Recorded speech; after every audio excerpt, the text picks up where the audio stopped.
Hello and welcome to the Godless Bitches podcast. I'm your host, Beth Presswood, here with Tracie Harris. Howdy. Jen Peeples is otherwise indisposed at the moment. Godless Bitches is sponsored by the Atheist Community of Austin, an organization dedicated to the preservation of separation of church and state and the promotion of positive atheist culture. You can contact Godless Bitches at bitches@atheist-community.org and comment on shows at godlessbitches.podbean.com. So how are you today, Tracie? I'm doing pretty well. And how are you? Well, I've had a pretty stressful last few days at work, but sorry to hear that. I do have some tequila and Kool-Aid, which is the drink of champions. I don't think I've ever tried that. Well, you can mix most anything in Kool-Aid, and if you have non-sugar sweetener in there, then it's lower calorie, and there you go. It's perfect. Interesting. Yeah, I guess I don't think of tequila as like a sweet drink thing, but I guess there are some like tropical drinks that are sweet with tequila in them, I suppose. Oh, plenty of margaritas and stuff. Well, anyway, there's been a few things going on. You actually have a very important story that I wanted to talk about, so thank you. Didn't realize. It's certainly a disturbing story. Yes. Should I introduce it or? Yeah, introduce it. I was just poking around some blogs, I guess, and found this one. I think the blog name is No Country for Women, and it's by a woman named Taslima Nasreen, and I hope I didn't butcher her name. No. But she had this article that I ran across called, she published it February 23rd. It's called Save Atheists. Islamists are slaughtering them in Bangladesh. And she does have a warning about violent images at the beginning of the blog, which is good because they're disturbing images. One of the top images that she uses is a crowd with a banner with some faces, photographic images on the banner. And she translates the banner to, "We demand the death penalty for atheist bloggers because they use obscene language to criticize Allah, Muhammad, and the Quran." And they're not kidding, just to show how serious they are. One of the people that's images on the banner is also pictured in some photos below with some pretty extensive stab wounds. And there's some additional photos of people who were killed.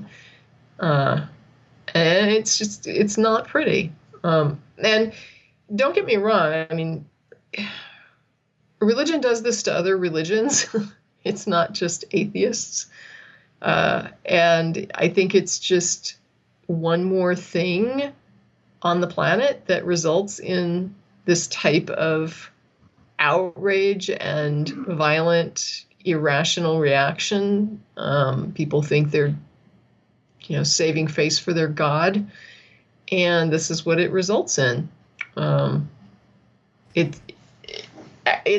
people sometimes misrepresent, I think, the atheist position, and they think that atheists have this idea that if you could just get rid of religion, that there'd be some kind of utopian world. I don't believe that any more than I believe that if we could end child rape, that it would result in a utopian world. I mean, there's plenty of horrible things in the world, and this kind of religious violence is merely one. It happens to be, my pet peeve, and the one thing that I care about, because of my own history as a religious person, someone who used to lend support to such a horrible thing. I now understand, the harm that I was promoting and supporting and involved in. And I do all I can at this point to make sure that other people understand the repercussions of this belief when they say things like, what's the harm, and what do you care what people believe, and it helps people, and it helps people at a cost. And it's not a small cost. I mean, we're not talking about here like a pharmaceutical that is saving lives by the millions, and maybe there's this side effect that causes, mortality in one or two people. I mean, we're talking about people being good people who would otherwise probably be good people. driven to acts of violence and outrage because of their religious beliefs, and not just simply violent people who happen to be religious. And I think that's an important distinction to make, because I remember when I used to go to church, people used to say, in the pews, the idea was, well, these people are doing bad things, but just because someone does a bad thing and they're religious, it doesn't mean that their religion prompted them to do that. And that's certainly true. And there are people who profess religion that do awful things that are completely in contrast to what their religions teach. And that's certainly not uncommon. I don't think that somebody that embezzles from their company, for example, just because they say that they're a Christian and maybe they are a practicing Christian, they had some problems or whatever. Christians, for example, quote, are not perfect. So you could be a Christian and embezzle and be doing a bad thing and, just be in a bad spot or whatever. And but the point is, I wouldn't say that you embezzled because you were a Christian. But when you slaughter people and you say that you slaughtered them and you attacked them and assaulted them and stabbed them because they insulted your God, I feel pretty confident in saying that you did that because of your religion.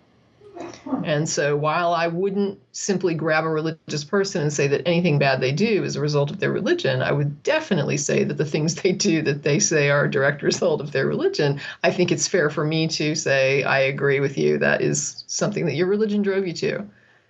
Well, yeah. I mean, is there any other reason, or there's probably very few reasons that there would be hundreds and thousands of people protesting any type of blogger if it wasn't for religion, much less stabbing them.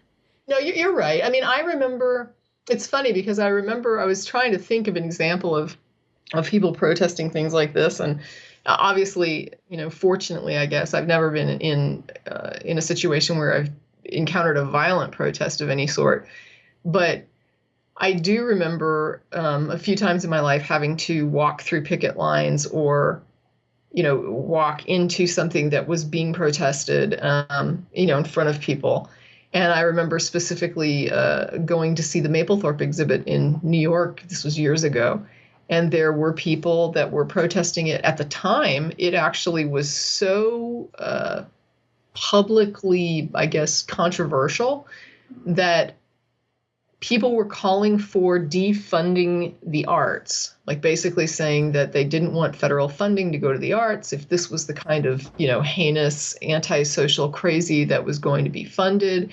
They didn't feel like they could support Mapplethorpe. I always find it interesting because there's a lot of, I would say that you could probably take me out to art shows and I could find things I don't like.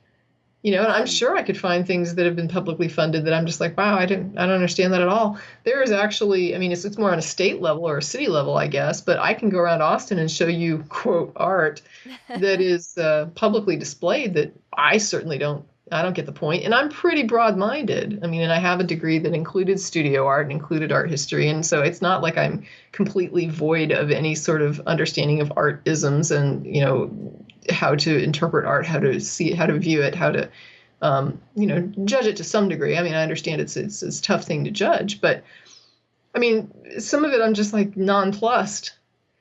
So but Tracie, real quick, the Mapplethorpe exhibit, I know what it is, but I'm pretty sure that most people my age aren't going to. Could you just briefly say a word about what that was? Yeah, it was one of those things that, for me, you almost looked at it and tittered. For me, ironically, the reason for going to see it was the uproar. I wanted to see what had these people so enraged that they would, cease funding to the art in perpetuity because this was just so horrific. What in the world could this be? What would I see in this exhibit that would, make me just turn away in horror and say, good Lord, let's just never have art on display that's publicly funded because this is just an affront to any type of, I don't know, you almost expect to see dead infants on poles. I didn't, but no, I walked in and, honestly, some of the images I had to stare at for several minutes to understand what I was even seeing. He's a photographer. A lot of the photography was in black and white. He does very sexual photography. It's very a lot of gay imagery.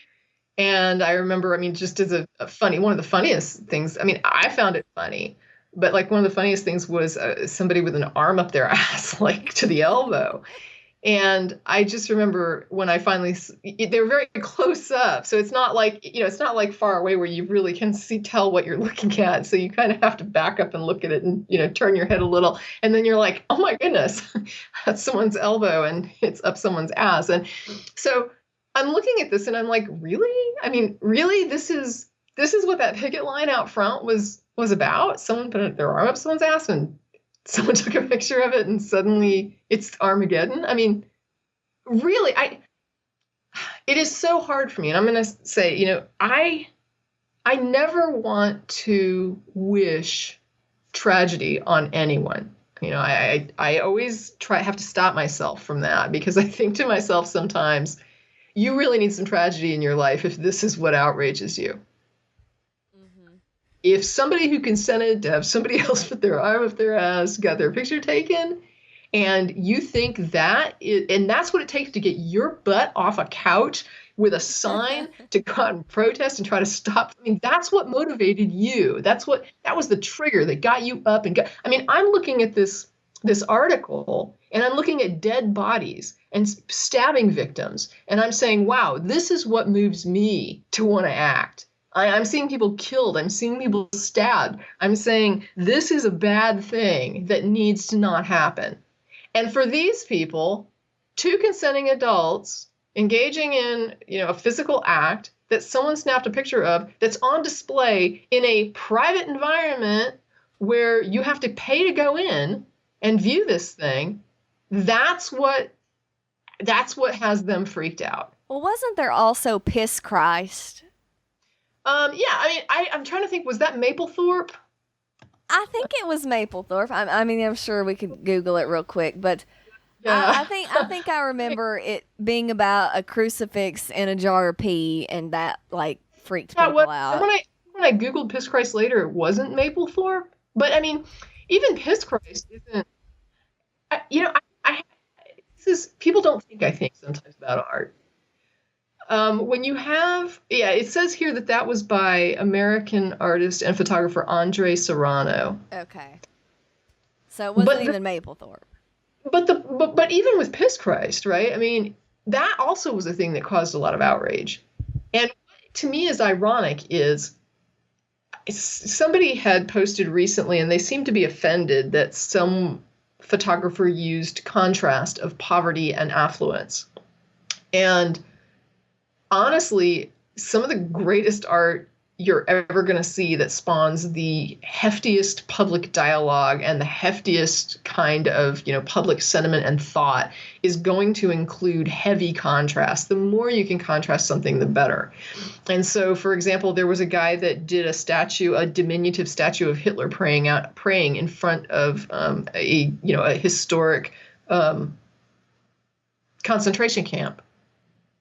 And it received a lot of crazy public, response. But weirdly, a lot of the rabbis in the area were supportive of it. And they were like, no, this is a really good thing that shows that, it's not just about some sort of disembodied evil, that anyone can be evil and that anyone can also be good. And that, so they had this kind of broader view of the image of, there was all these things about why was it a miniature? Why was it placed where it was? Why was it praying? Why was it, and so when you have this public conversation that is sparked by a piece of art, that's phenomenal. I can't imagine an artist wanting anything, more than that, than to be publicly talked about and argued about and be that controversy and spawn that controversy, and to know that you had your pulse on the public sentiment to such a degree that you hit that nerve that made people get up in arms and argue and say, no, it's great. No, it's horrible. No, this is an affront. No, this is, positive. It was just amazing. And with Piss Christ, it's what I find interesting about it is it's an image, right? Images in themselves make no statement. The statement is in your head. That's where the interpretation occurs. So when somebody, in my opinion, when an artist makes a statement that is so flagrantly obvious that it cannot be misconstrued, it cannot be interpreted, they have to have some very good reason for doing that, because otherwise it's, in my view, a fail. I would see it as, elementary, rudimentary, completely not useful. I mean, if you just want to make a statement, you don't have to use art. You can just say it. But if you want to let the public make a statement, and if your only statement is, I'm dropping this bomb and I'm walking away and I want to see what happens. The Piss Christ was a crucifix put into a glass of urine. And of course, the outrage was the idea of the defilement of this sacred symbol. So you have a symbol that is held in esteem by a large segment of the population that is then put into contrast with this very vile sort of human excrements, type of material.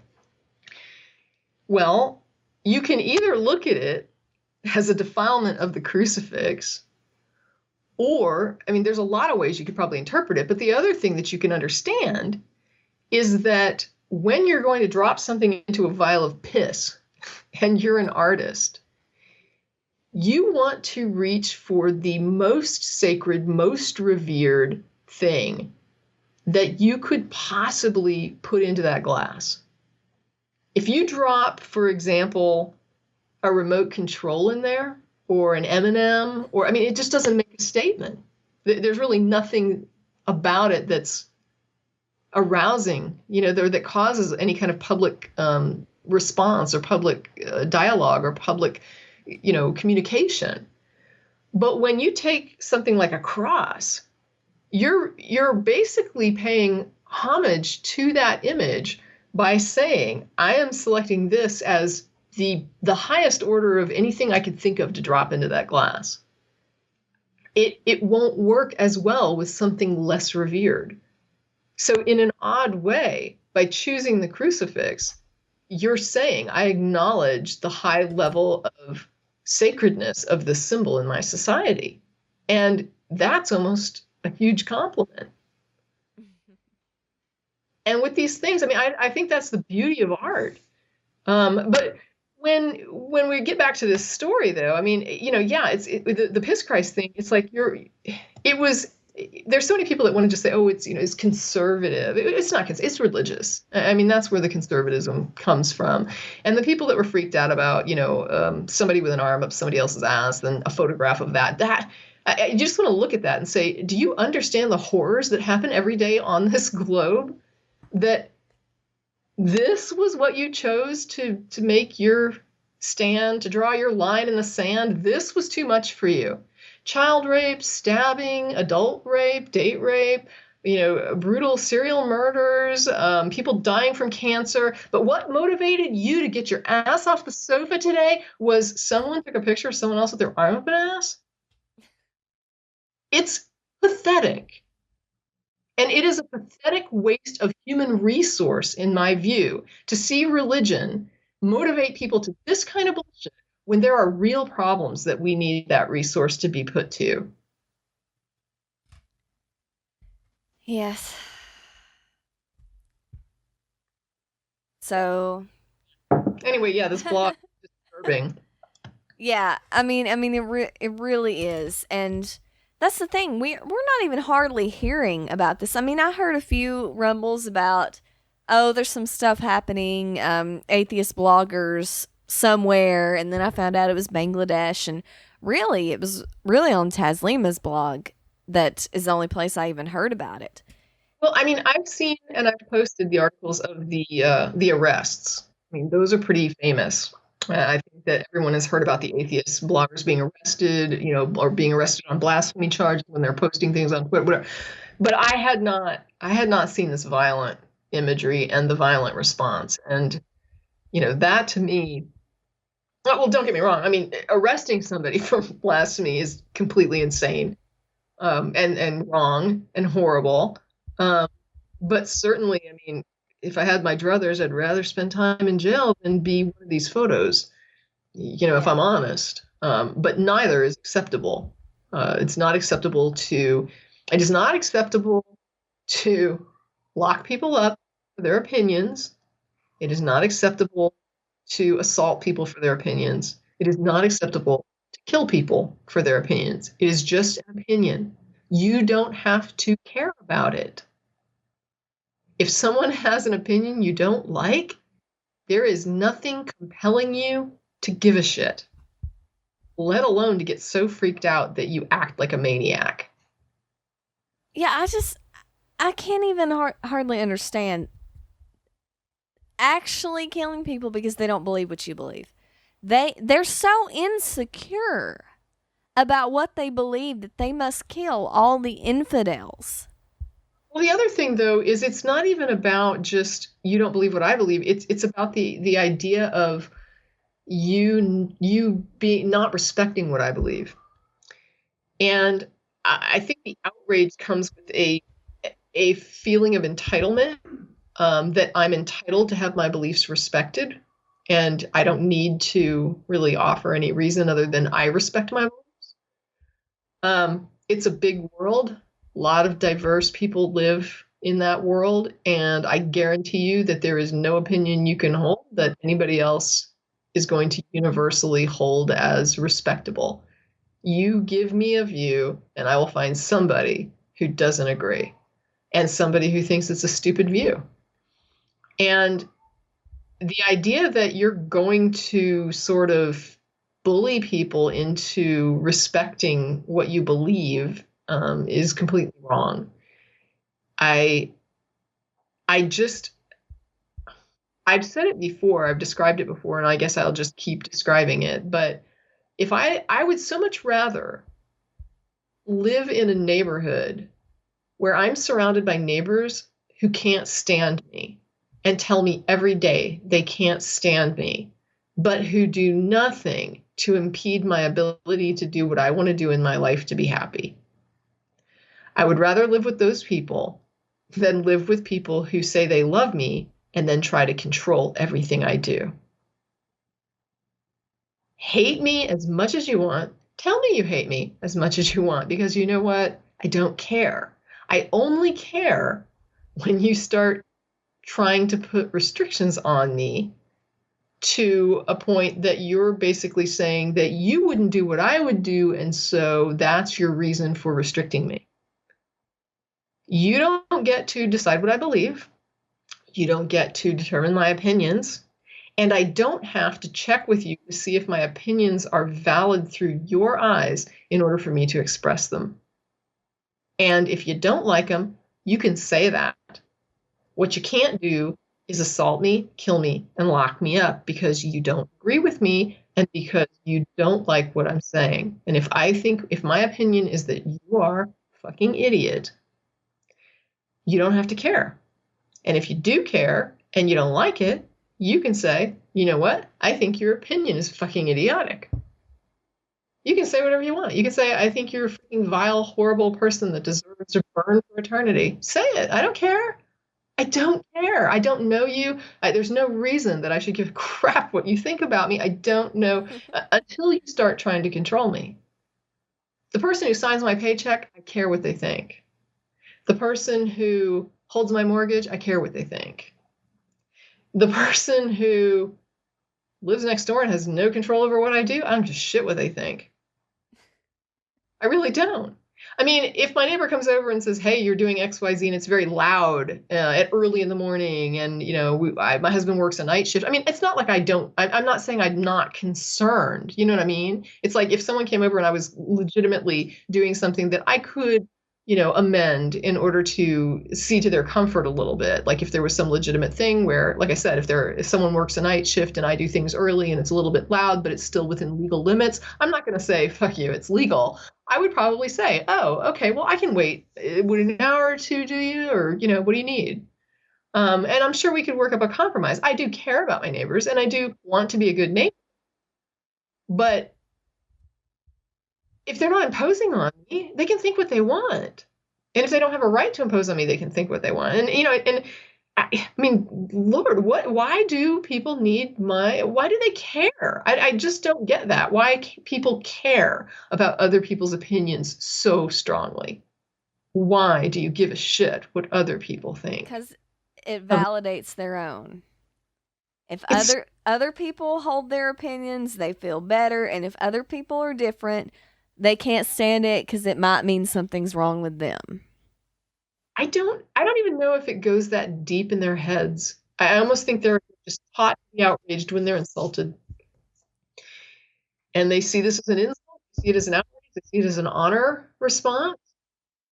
I mean, I do think there are some people that fit your description. I'm not sure that these lunatics that are stabbing and killing people have put that much thought into it. I think they just simply hear something negative about the prophet or their God, and they just are like, I'm supposed to get outraged, and they do. And this is crazy mob mentality. They're not really thinking it through. But in general, I mean, I hear from people. We hear from people in the email list who seem to really care what we think about things that we have no control over. And I'm, I guess, confused about that when it happens. Like, I just think to myself, it doesn't matter what Tracie thinks what you're doing. It really doesn't. Now, it's one thing to say, can I get your advice on something?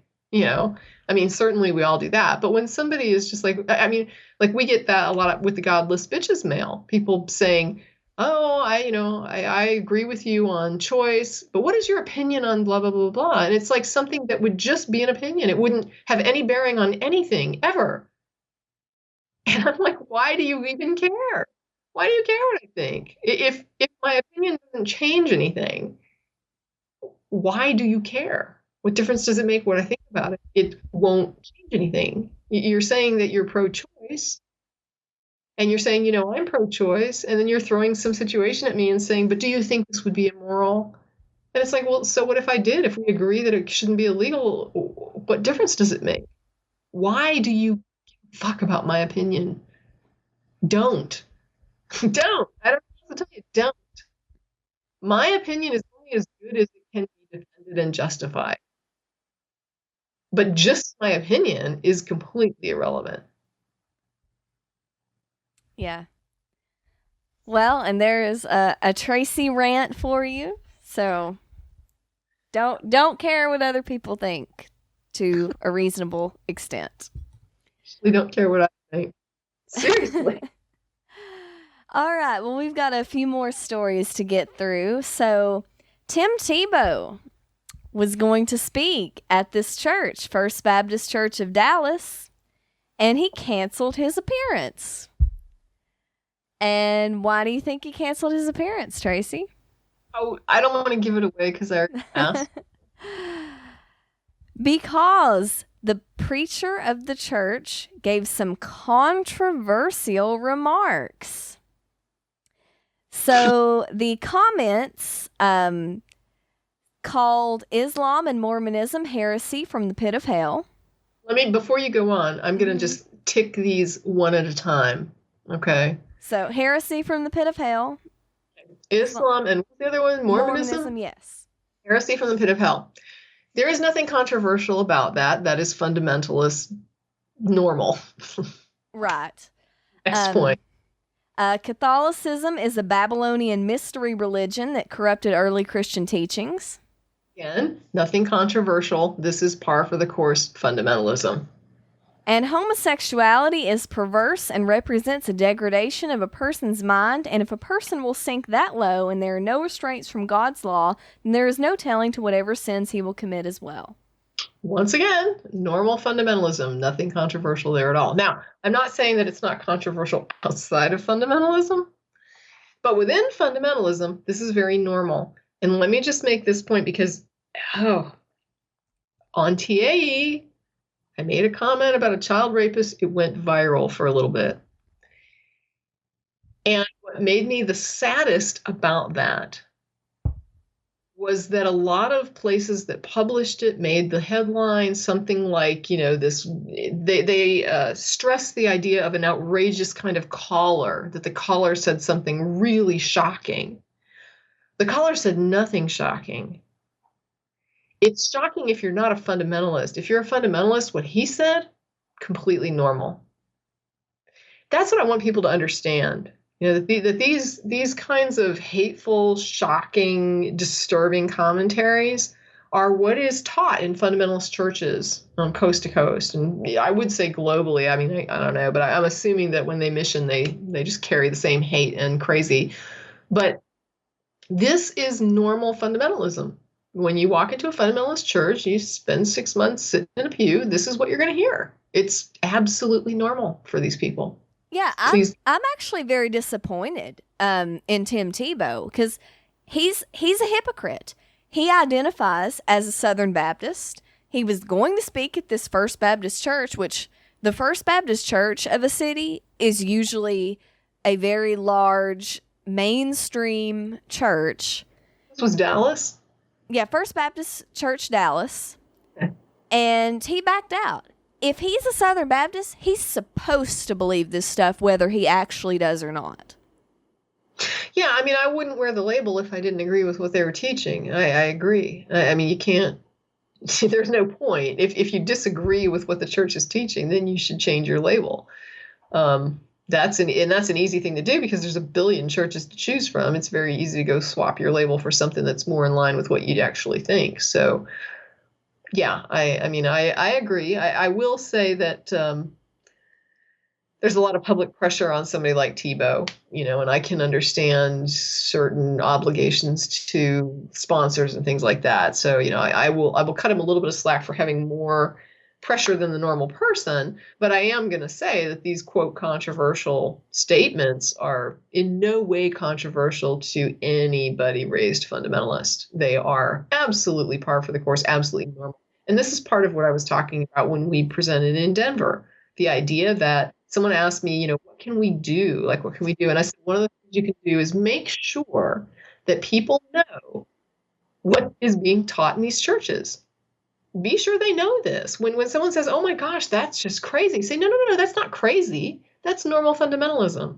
That's normal. It's completely normal fundamentalist doctrine. This is standard fundamentalism. It's not crazy. I mean, it may be crazy outside of fundamentalism, but when you say it's shocking, there's a lot of fundamentalists, and they don't think this is shocking at all. They agree with it. This is a big, huge chunk of Christianity that agrees with this. This is what this religion is. They have to own this. And that's the other thing.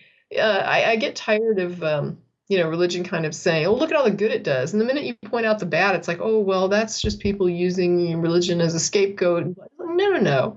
You don't get to own positive things that you contribute and then simply say that anything that is done in the name of religion that is negative suddenly can just be disowned. No, not at all. You own it all, right? And with this, I mean, I want people to make it more clear that this type of crazy is normal. This is not considered crazy in a fundamentalist church. It's considered normal. This is what I got there. Yeah, and somebody got on to me on Facebook yesterday, or maybe this morning, I don't remember, for posting some things. And they were saying that, oh, you're just going out and finding these fringe things, and you're just posting them to have a circle jerk with your atheist friends about, how mad it makes you. And I'm like, no, this is pretty mainstream fundamentalist thought. It was a letter to somebody, a letter to a gay son. This person doesn't actually have a gay son, at least we don't think so. And it was basically, you're sinning, but God can change you, blah, blah, blah. It went viral. It's been all over. And they were saying, why do you post this? And I'm like, because people need to know. Absolutely. People need to learn. That's why I go out and find this stuff. I was listening to a sermon today about wayward children. And one of the stories, I just had to stop my iPod at work and just sit and think about this because it sounded so horrible to me. But this is very, very mainstream. It was about a woman whose daughter had been away from the Lord for over 30 years. Now, what the hell does that mean? Because wayward children and rebellious children and away from the Lord can mean anything from being an atheist to being, a meth addict. Yeah. They make no distinction, pretty much. So, but the woman began to pray, and began to let go and let God, which I fucking hate that phrase. It's hideous. And within 6 months, her daughter had been diagnosed with cancer and had since gotten saved. And that woman and that preacher were so happy.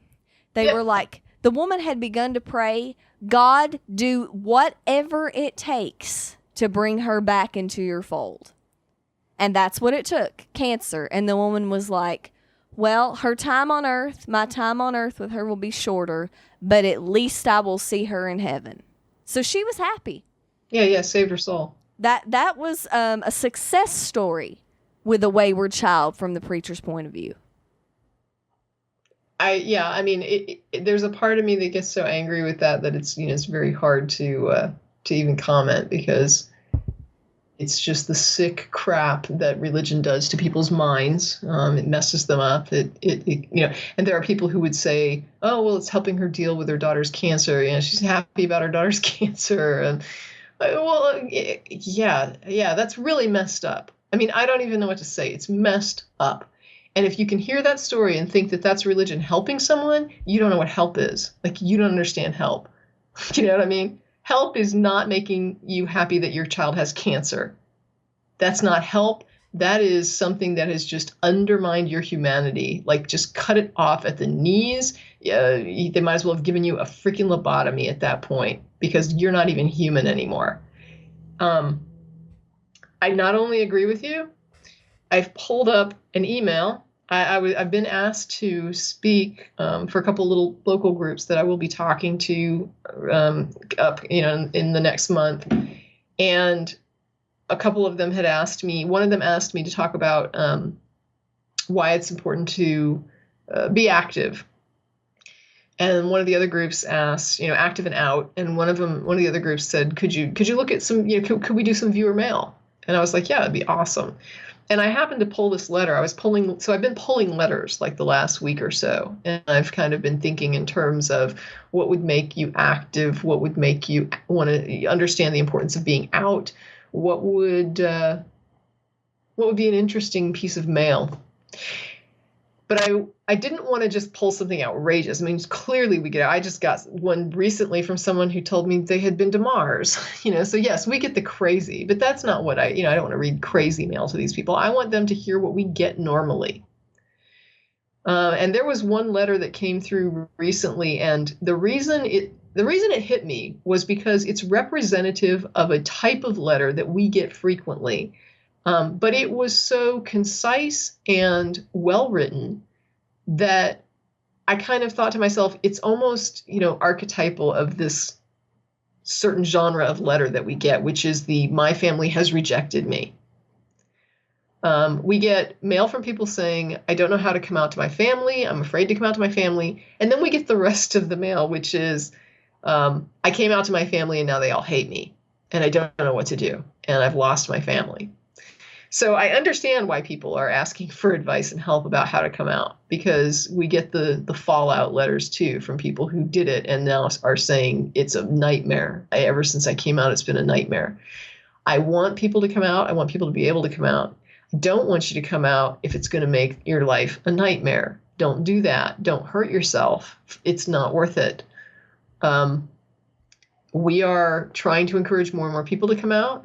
We're being out. We're trying to explain to people that atheists are just people, that we are just your neighbors, friends, children, spouses, parents. We are just people and it's okay. And I think hopefully, ultimately, the goal is that everyone can come out safely and it'll be all right.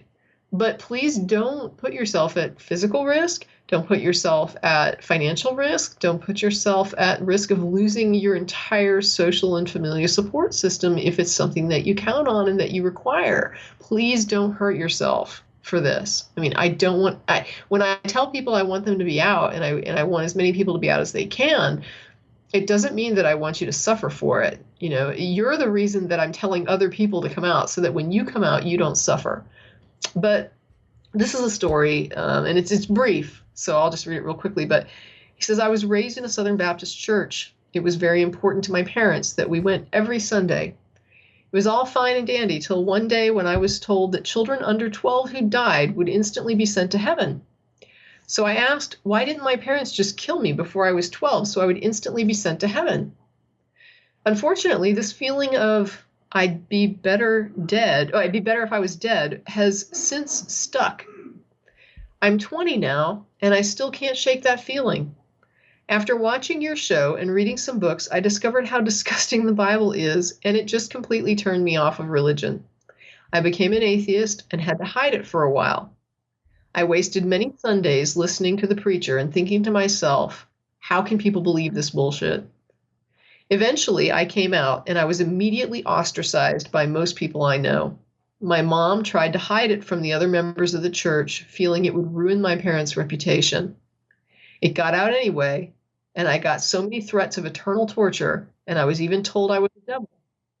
Later, my mother and I got into an argument about atheism, and toward the end of it, I got rather frustrated, and I asked, who do you love more, me or Jesus?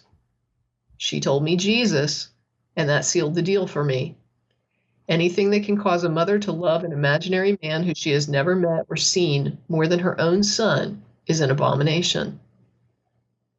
There's more to the letter, but I think that's pretty much where, I feel I can stop. Yeah. The rest of it gets kind of personal. It's very sad. But this is in a nutshell what motivates me to do what I do. This is what really lights the fire. This is what gets me off the sofa with a sign. Because when we have a system of a philosophy, a belief system, call it whatever you want, a religion that can get a person to say, I love this ideology more than my family, more than my friends, more than my society, my tribe, that is, Don Baker calls it, says that, basically religion can turn you traitor to your species. And here's this person pointing out it can turn you traitor to your family. And I already knew before I posted this letter on Facebook that it was going to get a bunch of hits from people saying, oh yeah, my mom, my dad told me that too. This is not uncommon. The idea of, and there's like a little verse that says, that you have to hate your father, mother, your family, like in order to love me in the Bible. And a lot of people that are religious are like, oh, it just means that you have to love me more. And I agree. Yeah, it does. It means you have to love this God, this religion more than anything. And that's the problem with it. And when people say, what if you're wrong? I look at it, it's like, what if you're wrong? You've just sold out your entire species, your family, everything that matters to you, everything that could possibly give your life any real human meaning. You have just sold it down the river for a freaking ideology, and you might be wrong. You love this thing more than your own son? What if you're wrong? What if you're wrong? I just don't even know what to say to this. It's dehumanizing. And when people tell me, why do you say that? It's like, oh, it's freaking obvious. How do you miss it? It's completely dehumanizing.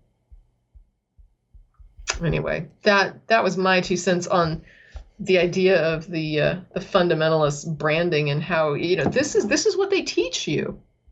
This is what a fundamentalist church wants you to believe, wants you to understand, wants you to hold as doctrine. I love this more than my own child. Wasn't that the whole point of the Abraham test? Would you kill your child for me? Right? Yeah. And I don't even think that's all that fundamentalist. Really.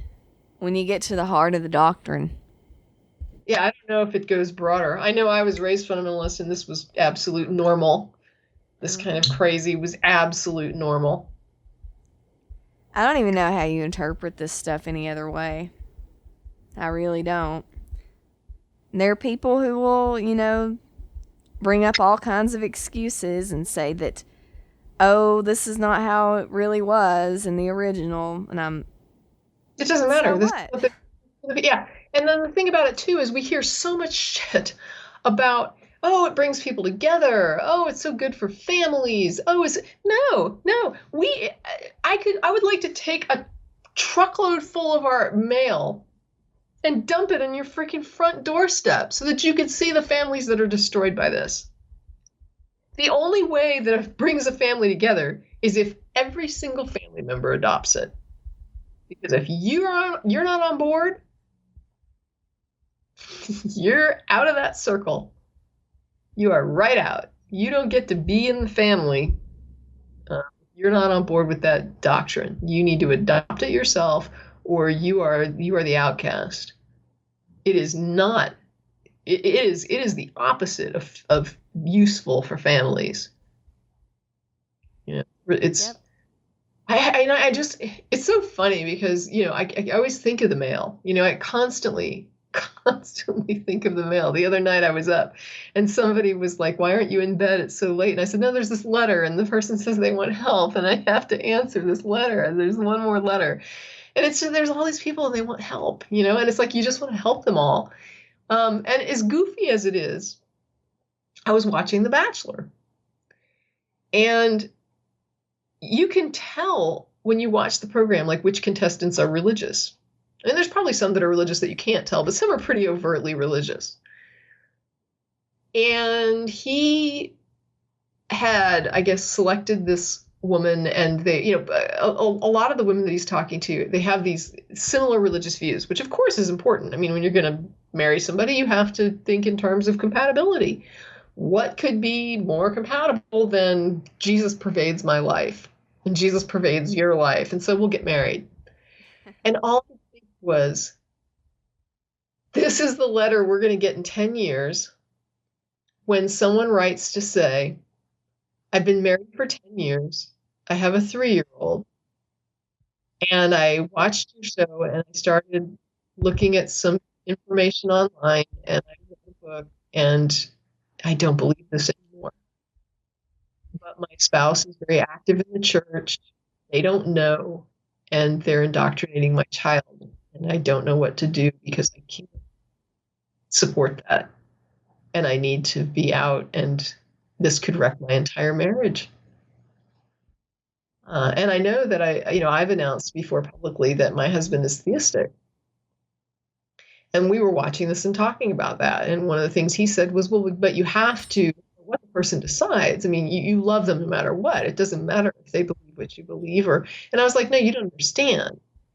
They're talking from a very evangelical perspective. They probably believe in hell. They probably have this idea of judgment and, and the idea of evil influencing the person who has left the church. The idea that it's their job to save them. I'm like, we get this letter every day. We get this letter every day about how somebody is now outside of that religion and now all of a sudden everything is at risk.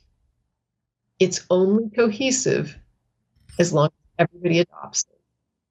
When you're outside of it, everything crumbles and you are shit. And I just, all I could, someone asked me one time for advice. They were getting married and they were just like confused because they're engaged and their partner was theistic and in the church, and they've become an atheist and they don't know what to do because they don't know how to tell their fiance, I don't believe this anymore, because it's so much a part of their life. And, I had to just tell them that you can't go into a marriage without breaking this news. It's not fair. The person has a right to basically ditch you if that's what they want to do. I mean, they have to know. You can't drop the bomb after the marriage. And I said, there's like two things that I always tell people when they say, what can you tell me about marriage? What can you tell me about marital advice? And I say, number one, it is never fair to go into a marriage expecting the other person to change. Mm-hmm. And two, it is never fair to go into a marriage never expecting the other person to change or expecting them to never change, however you want to put it. But the point is, you can do your best to pick the most compatible partner for you at the time. You don't know what's going to happen to you. You don't know what's going to happen to them. You don't know who you're going to be 10 years from now.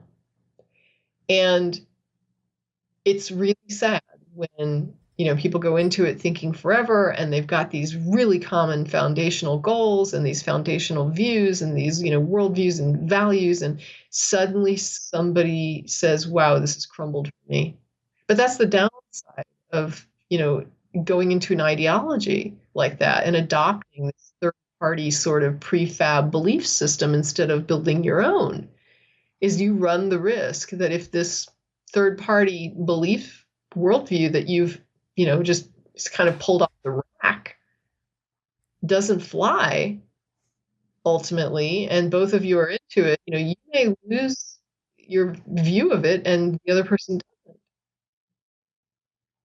And that's when suddenly that religion is useless in helping the family and keeping it together. It does nothing to offer keeping people together that are not on board with it. It's a meme that only loves its own. It doesn't really accept you unless you accept it. And everybody that it controls, they only accept other people that are on board with that meme. Right.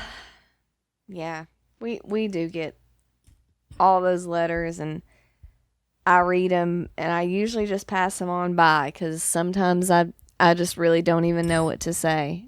I don't know what I could say to that person to help them, really. Oh, yeah, I feel inadequate most of the time when I respond to, oh, God, I mean, we just had somebody that's, atheist Muslim, teenager, living at home. What do I do? My family's pretty normal, and we're not living in the Middle East, but where I live, people have been killed for apostasy. And I'm afraid. I'm afraid my family will kill me. I mean, what do you even say to that child? What do you say? Tell them to erase that internet history. That's for damn sure. All I sent them like a bunch of ex-Muslim, apostate sites, support sites, and said it's probably going to be useful to you to find people from your own religion who have come out, because there are some religions that I think it's very useful to have that specific framework. I think Islam is one. I think Mormonism is one. I think Jehovah's Witness is one. If you're in those religions and you're an atheist and you're not out, look up specific advice for your specific religion, because those religions are strongly set up they're very insular. And when you come out, if you lose the support of that religious community, that's everything. You've just lost everything. So you need to start building a network before you do that. Get with people who have done what you're doing, who maybe have done it wrong, who can tell you what not to do, who maybe have done it right and say, wow, I'm really glad I did it the way I did, because it would have been disaster otherwise. I mean, really go and look to see how other people have done it, because I can't imagine that wouldn't be anything but helpful. It certainly can't hurt to go and hear people's, mistake nightmare stories so that you don't do the wrong thing. And ultimately it's weird because you have to gauge your family. But how do you gauge your family when you have a parent who says, I love my religion more than you? I mean, how do you know what that parent will do? You just can't. That's so unpredictable. Yeah. Well, we got a couple more stories maybe we can hit. Speaking of parents, which is not a very elegant segue, but this is a story out of the Houston area from the Houston Chronicle. Pregnant teen wins battle to stop forced abortion. So this 16-year-old girl is about 10 weeks pregnant and said her mom and dad were threatening her and trying to coerce her into having an abortion. And she ended up suing her parents with the help of an anti-choice group, of course. And it ended with an agreement that the teen's parents would not use physical force or psychological coercion. They also agreed to pay half of the hospital bill if the girl is not married when the baby's delivered, and to let her use her car to go to school and work, because they had taken away her car and her phone in order to try to get her to have an abortion. So technically, this should be a pro-choice victory because we obviously don't want people to be forced into abortions, just like we don't want people to be forced into giving birth. And I also don't want parents to be controlling this kind of decision for a daughter that is, close in age to legal adulthood. Right. But the thing is, this lawsuit was not necessary. There are already laws on the books, virtually everywhere, that prevent forced abortion, although they don't prohibit forced childbirth. If this girl had wanted to have an abortion in Texas, she would have had to have a parent notified or go to a judge and get what's called a judicial bypass. Yeah. So it's not just that, they can't force her to have an abortion. The law actually treats this, there's a double standard on it. Absolutely. And the anti-choicers who sued for her wouldn't have sued for a girl who wanted to have the abortion. So they were just using her as a pawn. Right. And the thing is, if they had tried to take her to Planned Parenthood or any legitimate clinic, they would have taken the girl in for individual counseling. And all the girl would have had to have said is, I don't want to have this abortion. My parents are forcing me. And they would not have performed the abortion. Correct. I mean, they just don't do that. They do not hold teens down and perform abortions on them. They're not going to call two big orderlies to come and strap you to a gurney and, drag you into another room and force you to have a physical procedure that you are not consenting to. Right. And I think that goes for most things. Most doctors would have ethical issues with forcing a teen that old to do anything medically. Yeah, and I want to speak out on the idea of the judicial's what do you call it, like bypass parental consent. I first of all, let me say I sympathize with parents who, you have a family, you have your kids, you wouldn't want to think that your child could, go and have some kind of a medical procedure and you wouldn't even know about it. I mean, I can imagine if I was a parent, that idea would be like something I probably wouldn't like. But I want to point out that if you are a good parent, you're a supportive parent, you care about your child, you are taking good care of your child's best interest is at heart here, and you're a good ward. You understand this child is not your property. They are a human being that you are taking care of until they reach legal adulthood, and then they are a member of our society, which means that every one of us as an individual member of the society has a stake in your child. And we all want what's best for your kid. I want to protect your child. I want to see to their education. I want to see your child succeed because this is a part of my society and they're going to be a citizen in that society and I want them to do well. That being said, not all parents are good parents. The idea of the judicial bypass is to deal with children who cannot go to their parents because they don't have parents that they have a good relationship with, that they think would be supportive, that they think would have their best interests at heart. I post stories weekly about parents that do not have their children's best interests at heart. Those parents exist. It's unfortunate that they exist. I'm sorry that they exist, but they do. And when a child needs help and a parent is not the type of parent that would act in that child's best interest, you sometimes have to have an advocate for that child, someone they can go to, and they can say, my parents will not listen to reason. They will not consider all the options available to me. They have a mindset that is unreasonable, closed, and they have a myopic view of what's going to happen here, and I am not ready for this. And when a child says, I am not ready for this and I can't handle this, and you know that there's a parent that doesn't, that like this letter I just read that says, I don't care, I love my religion more than I love you, that child needs help.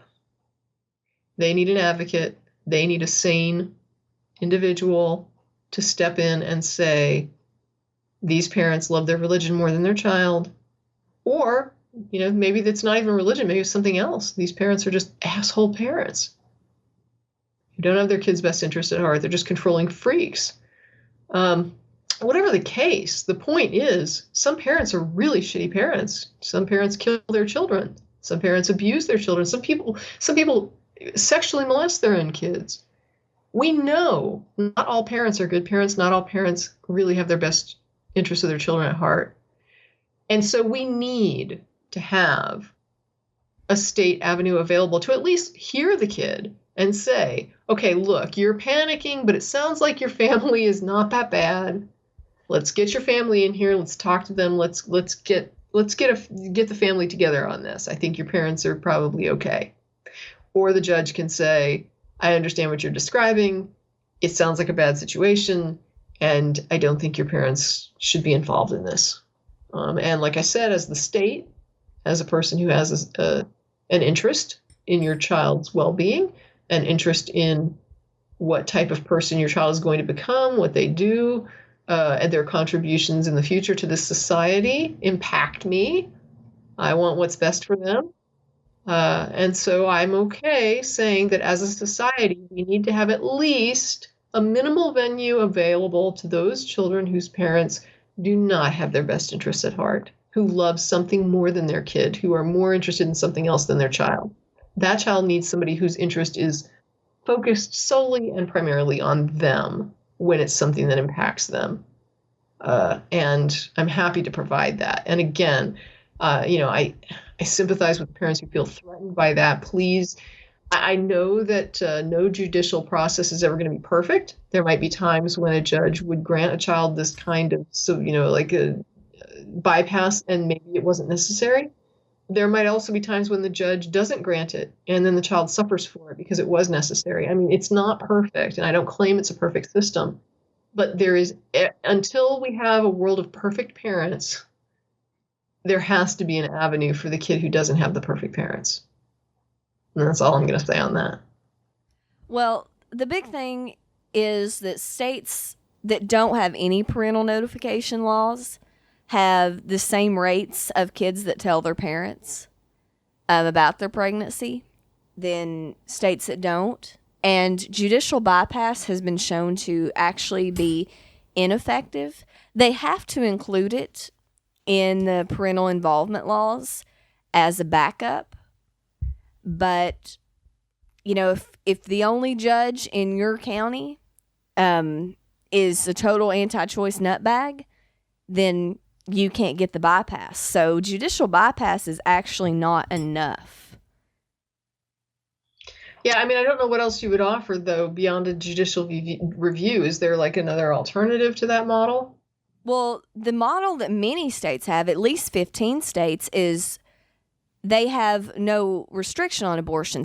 In most states, the medical consent is generally 18, but there are special exceptions for any sexual health care. So most states, you can get birth control, you can get STD treatment, and if you're pregnant, you can consent to all prenatal care, all delivery, everything related to it, and you can consent for your own child if you're a minor yourself. Are there age limits to this? Some states have some age limits, like it's 16 or 14, but a lot of states don't. If it's any kind of sexual health care above the age of consent, parents have no right to be notified. Upbringing, and I think about my friends that I had at the time, and there are just some families where that kind of discussion cannot happen.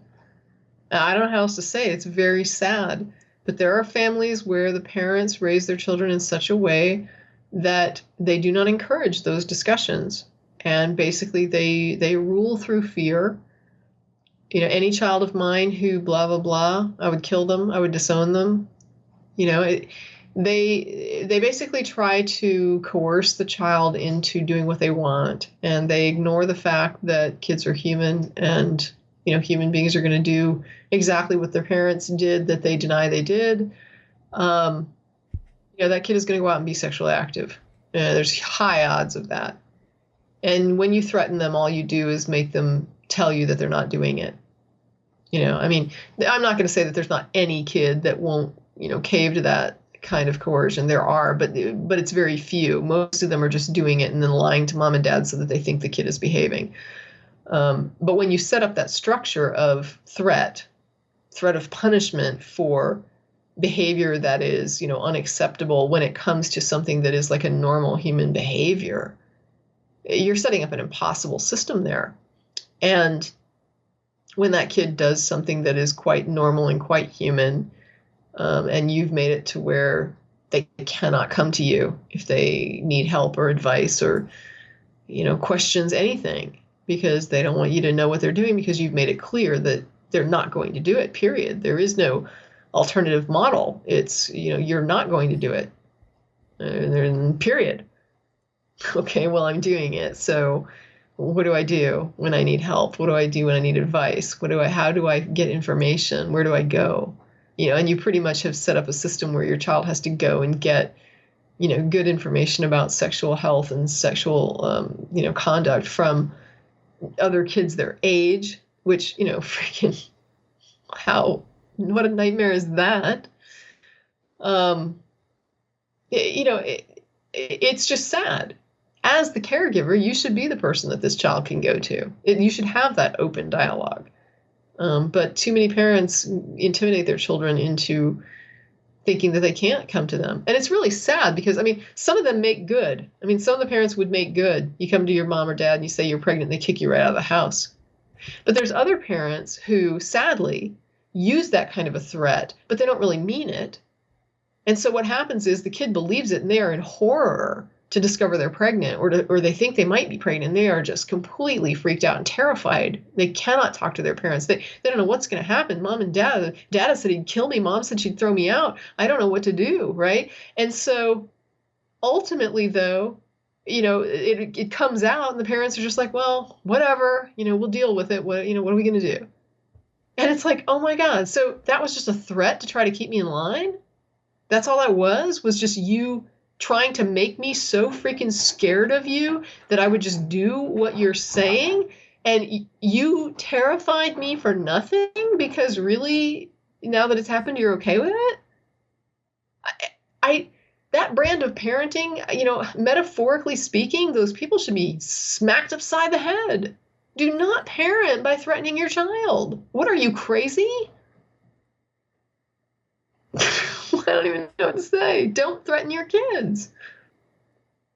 Yeah, the biggest thing is, if you're a good parent, you're not going to have to worry about this. But as far as the law goes, the law shouldn't have double standards. If a 16-year-old girl can go and get the pill, if she can go and, consent for all her prenatal care and for the C-section, any of that, then she should be able to consent for the abortion. The biggest thing is that they treat it differently, and they separate it out when they shouldn't. Yeah. As long as it's legal, it should not be separated out. And that's the thing. That's the thing over and over and over again. It's legal, but they want to treat it like it's a crime. Right. And it's like, you can't win in the courts, and so you're going to do everything you can outside the courts to make it impossible. And you're going to treat it, like you say, you're going to treat it separately. You're going to treat it biasly, prejudicially, as a procedure, even though there's no legal grounds for doing so. You will just do whatever you have to do to subvert the law and not abide by it, and make sure that you trample what have been deemed to so far be people's legal rights. It's unforgivable. Yep. So, couple little quick gay marriage stories here, and then I think we'll be done.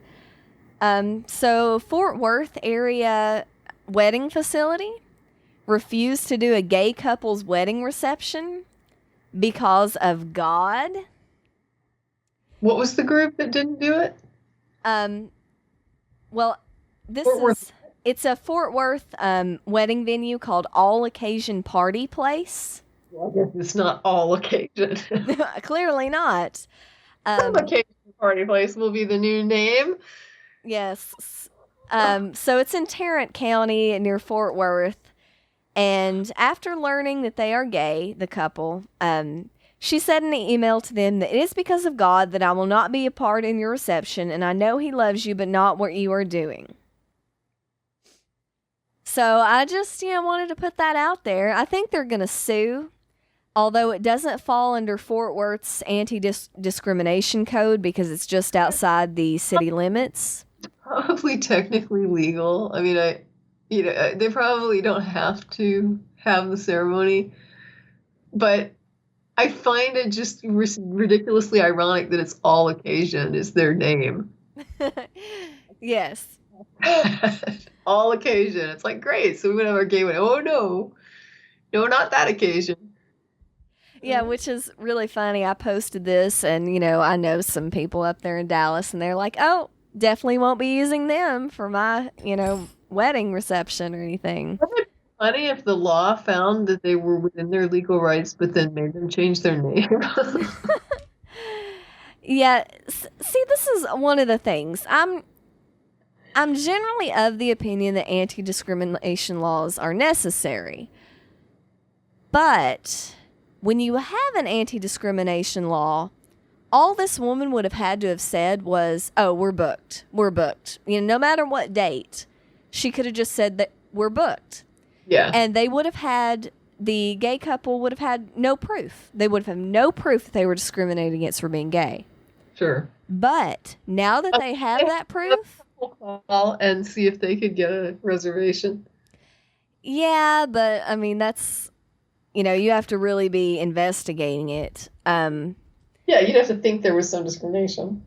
Yeah, but the thing is, if there's not a law, or they don't know that the law prohibits them from discriminating, they'll come out and tell you that they're discriminating against you for being gay, and then you get to spread that all over the internet. That's pretty good, yeah. Which is probably going to hurt them more than a suit would even do. It's just, I go back to what we were talking about with Mapplethorpe. It's like, really, this is your line in the sand. Children are being raped. You're freaked out that 2 women or 2 men are having sex. That's what like flips you out. That's what, you choose as like your cause to champion. Women are being, beaten in their relationships. People dying in wars. But, hey, there's a gay couple having sex. Holy cow. That's my line in the sand.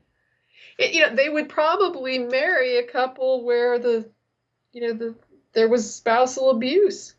Oh, yeah, or divorced people, or interracial, a Christian and a non-Christian, which is, that's wrong. And it's just, yeah. It's not funny when it reaches a point of, imposing on people's rights. But there is something so like ridiculously funny to me about how completely freaked out some people get about gay behavior. Like it just trips. I mean, it's just their thing, that freaks them out. And I'm like, wow, all the stuff in the world, and this is the thing that freaks you out. This is worse to you than someone setting their dog on fire. This is worse to you than someone beating their kid to death. This is, oh my God, the couple next door is gay. I don't know. I almost wish I had a T-shirt with that Mapplethorpe exhibit photo on it with the arm up the ass. Like, sorry, I'm trying to stop my kid. Man, your kitty's mad. Anyway, yeah, if I had a T-shirt with that arm up the ass, I mean, it would take people longer than they would have to figure out what I was wearing. Nobody would really get it. But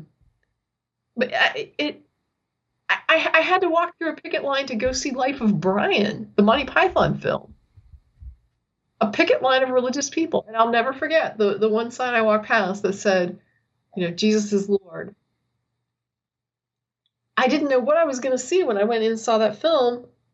But when I came out, I was just like, that wasn't really that blasphemous. It really wasn't that bad. I mean, it was mostly making fun of, believers. And actually what's ironic about Life of Brian is that it treated the character of Jesus, the very small section that dealt with the idea of like the real personage of Jesus, it dealt with it very respectfully.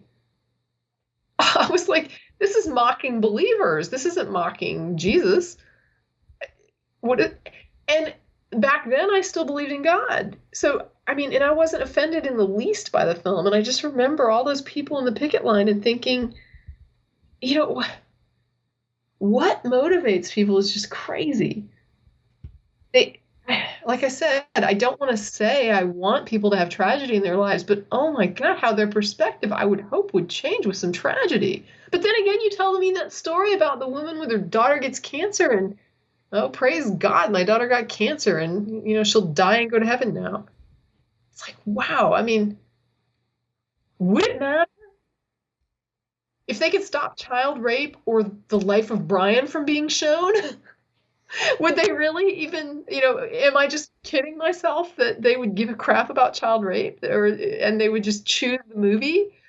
Like, oh, you have to stop the film. This is so much worse than child rape and spousal abuse and, serial killing. And really, I mean, a guy with his arm up someone else has you so freaked out. There's a whole world of horrors out there that I don't know if you haven't seen it or if you just have like something in your brain. There's like the chip that helps you prioritize is just not working anymore. And I think it's that. I think that religion sort of mucks up your priorities in a horrible way. Oh, yeah. Oh, absolutely. Because your priority isn't even this life. That woman with the daughter that had cancer, her priority was seeing her daughter in heaven, not spending that time with her now. Yeah. And she wouldn't have that priority set if she didn't believe in that bullshit. It's horrid. It's horrid when there's something that can make you happy your kid has cancer and can make you say you love something more than your child. And I mean, if you were saying you loved heroin more than your child, people would say you were monstrous, even though you had a problem. You know what I mean? Even if you had a legitimate addiction issue, people would be so unsympathetic to that. They'd be like, oh, what kind of horrible parent would say they like this drug more than their kid? But say you love God more than your kid, and you're like you're as good as Abraham. Yeah. Wow. Yep. Know what they teach in these churches. Get online and read this crap. Google the words. Why, do I need salvation? Why do I need salvation? Look it up to see what they're telling you need to be saved from. It's horrendous. The dehumanizing crap is horrendous, and it is just saturating the internet because they are so proud to explain to you how being a human being makes you just the most vile, worthless, slug of a freaking crap that could ever have, crawled out from under a rock. And aren't you lucky God loves you anyway? That's the only thing that gives you value. Mm-hmm. Yep. Rah, rah. Yeah, I mean, people really... I've heard so many atheists, and they're just... they don't really believe that, or is it really that bad? And yes, it is. So, yeah, just... who don't think about their religion much, I'm sure that there are, a lot of people who are just like, well, my family we never did anything like that. We never thought anything like that. We hardly ever went to church, or we went to church, but it was mostly just, hanging out and doing fun things. And I mean, I get that. Don't get me wrong. I know there's liberal Christians. It's not like we don't hear from them. But I'm just saying, protecting religion for the sake of those few that go and have picnics for their church. When you're insulating the type of harm and crazy that is beneath the surface of that goes on in, I'm not talking about like these crazy little, Fred Phelps cult. I'm talking about a broad spectrum of evangelical and fundamentalist Christianity that teaches some of the most vile, dehumanizing, hateful, bigoted garbage you could ever imagine. You couldn't believe, if you understood really what it was their doctrine promoted, you would not believe that you could get a human being to accept it. The only way that you could possibly do this is to fill their heads with this when they're children. And when they get older, they'll kind of go away from it, blah, blah, blah, and then a lot of them come back. Because life doesn't work when you're not prepared. When you raise somebody in a fundamentalist religion, you don't teach them how to get along without that religion. That's part of the indoctrination, is you make sure that they are as insulated as possible into that religion, and everything works because they stick with the religion. You don't tell them, oh, there's these other ways that you can look at life, or there's this other way that you can handle these situations. Here's how to think critically in case you leave the religion, you're going to need these skills. No, that's not the plan. The plan is we don't equip you to exist in anything but this freaking religious framework. And when you leave and you muddle around in life and you can't figure it out and you fail because we never equipped you with any sort of skills, and you are completely beholden to this social system that we have like isolated you into, you're going to come running back saying, you know what, everything was so much simpler and easier, and it wasn't so crazy, and it worked better when I was just part of this group. Yep, it did, because they never equipped you for life in the way that a healthy parent and a healthy family and a healthy society should have. So yeah, you failed. You got out there and you failed. And when you came back, everything was so much better because it was so much more familiar, and it just worked. It worked, and it didn't work before, and you tried it without God and it didn't work. But know that that was not a fair test. Know that there are skills that you can hone that are going to change that outcome. You are not stuck with what you were taught. There are ways to learn to negotiate life that do not require that you accept this dogma that is the only thing you've ever been handed. Just know it's there. There's alternatives. You're not stuck. And if you're afraid of going to hell and they've convinced you that you're going to be filled with doubt and fear if you don't adopt this religion, that you're going to go through the rest of your life with doubt and fear, you won't. You will not. I had those doubts. I had those fears. I prayed all the time. Oh my gosh, I wanted so badly to believe, because I just thought, oh my gosh, what if I'm wrong? What if I go to hell? This is all I had been taught. Pascal's wager means a lot when it's the only thing you've ever been taught. Means nothing when you're outside of it, because you're just like, how is that even threatening? When you're a kid, it's scary. It's scary to go to bed every night thinking, if I should die before I wake, right? Isn't that the little children's prayer? Mm-hmm. Pray the Lord my soul to take. Because you don't want to die and the Lord doesn't take your soul. That's the worst thing that could happen, because then you're going to spend eternity separated from everyone and everything you love, and you are going to be in hell. You are going to be in torment. You are going to suffer forever, and there will never be a hand extended to you to change your mind or to make any sort of compensation for that decision, or to, rectify that wrong, or you had better decide and you had better make the right decision. And boy, do you know that the right decision is you had better believe it, because if you don't, you're going to hell.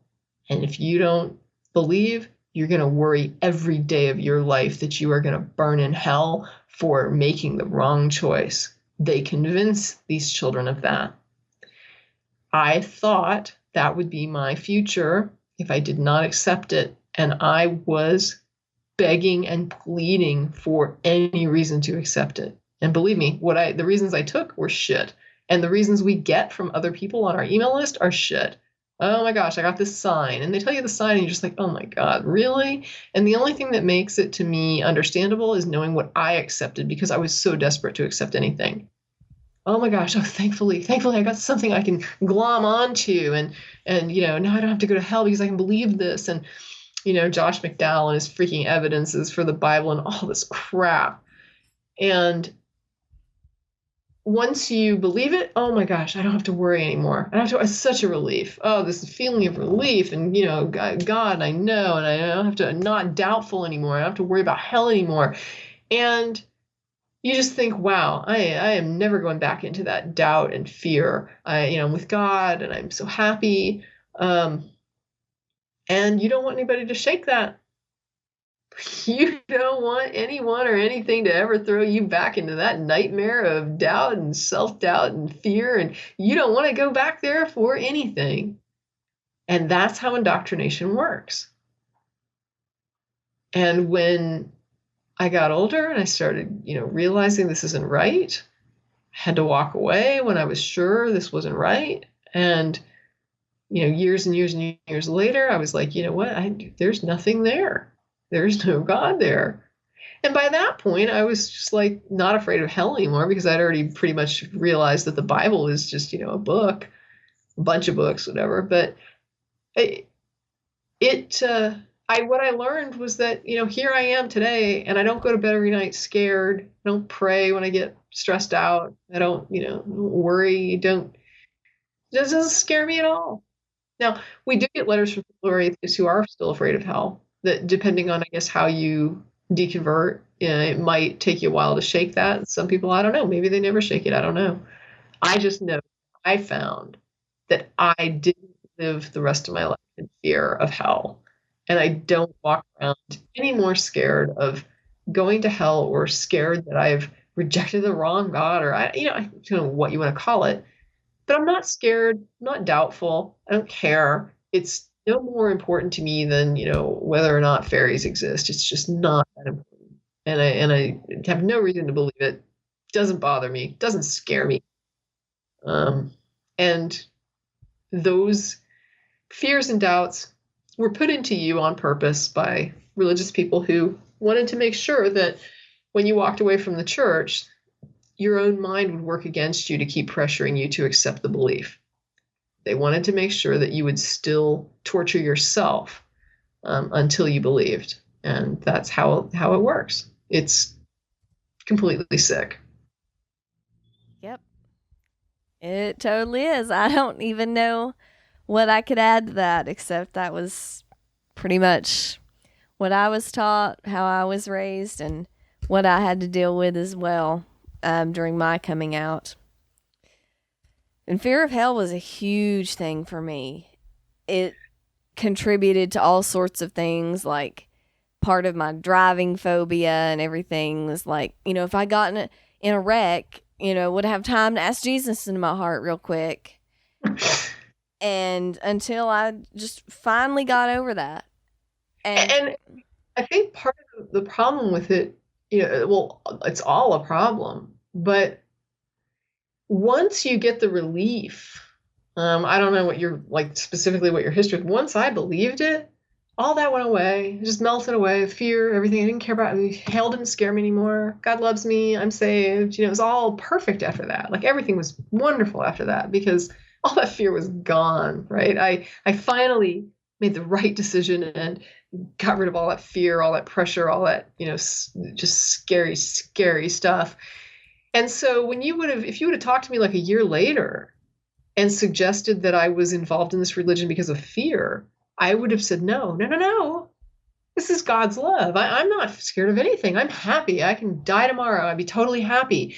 And what I wouldn't have really remembered was those years of pressure and fear that I did endure until I finally accepted it, because I thought that if I didn't accept it, I would never lose that fear and doubt.